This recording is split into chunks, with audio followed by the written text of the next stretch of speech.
So Heart of Stone was absolutely eclipsed by the press junket interviews that Gal Gadot did before the SAG strike, in which she was talking about reprising the role of Wonder Woman in an apparent Wonder Woman 3 with James Gunn and with Peter Safran, which Variety have now debunked. But anyway, let's pick up that conversation in another video, as here we're going to be talking about Heart of Stone, which is a pretty decent spy action thriller, deserving to be so much better than its 20 to 30% Rotten Tomatoes score. I mean, I can see where some of the negative reviews are coming from, in terms of it is a bit of a run-of-the-mill spy action thriller. I would have loved a bit more espionage in there. I mean, it does have a couple of cool twists and turns, and they do catch you off guard, and they are pretty decent, but they definitely could have done so much more with the plot. I mean, I did think, you know, using AI technology is obviously very timely, and it did look really, really brilliant from a charter perspective. And it was a really high stakes mission constantly across this movie, isn't it? And it did look absolutely brilliant. The cinematography in this movie looked absolutely outstanding, and all of the different locations that they went to, it was just so vibrant, so impressive, and it was really high stakes.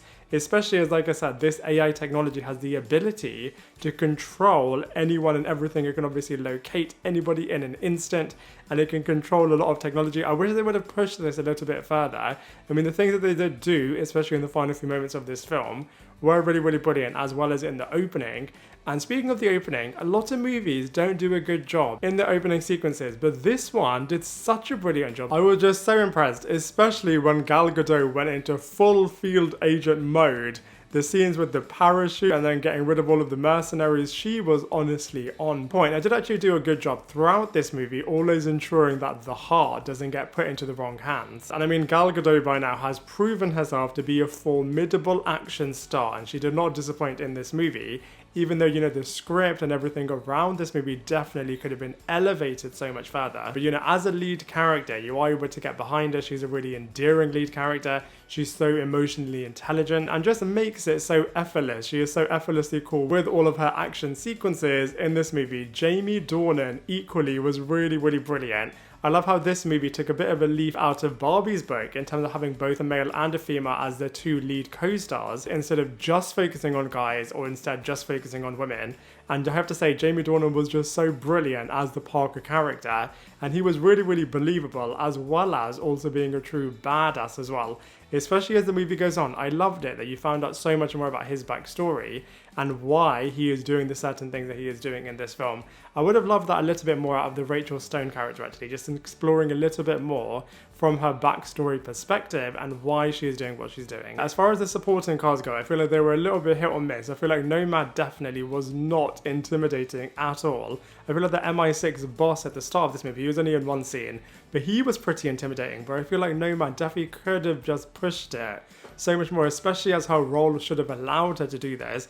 I feel like the role that Matthias was playing, the tech expert, was really, really cool, especially when he is being Rachel Stone's second in command. That was really, really brilliant. I feel like Alia Bhatt's character could have been pushed so much further, and they just went down the typical women supporting women angle, and we've just seen that so much. They just could have done so much more with this character. Yang and Bailey were really, really brilliant supporting characters as well. I feel like I loved the MI6 team right at the beginning of this film. You know, from a plot perspective, they definitely could have pushed certain things so much further. I feel like Gal Gadot's Rachel character, like I said a second ago, she was just a bit too perfect and just wasn't very layered, and you couldn't really see all of the dimension behind this character, even though I feel like Gal Gadot's performance has so many different layers to it.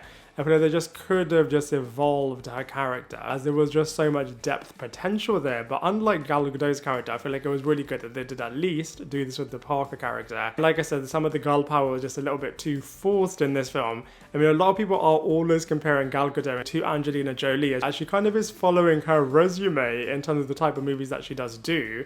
And on that point, I feel like, you know, you can definitely compare this movie to a lot of other action films. For example, Mr. and Mrs. Smith starring Angelina Jolie is trying to be a little bit like Mission Impossible. I think it's so much better than Extraction. I feel like a lot of people think Extraction is just like the best movie ever, but I just actually am not a big fan of that film, and I do actually think Heart of Stone is a lot stronger.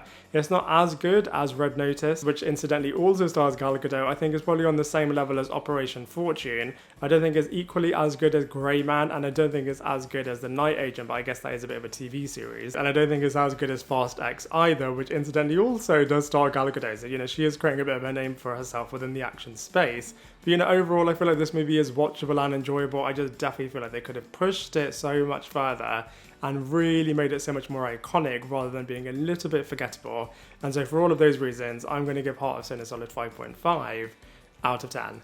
Now I'd love to hear what you thought of this film, so please let me know your thoughts in the comment section below, and I look forward to seeing you in my next video.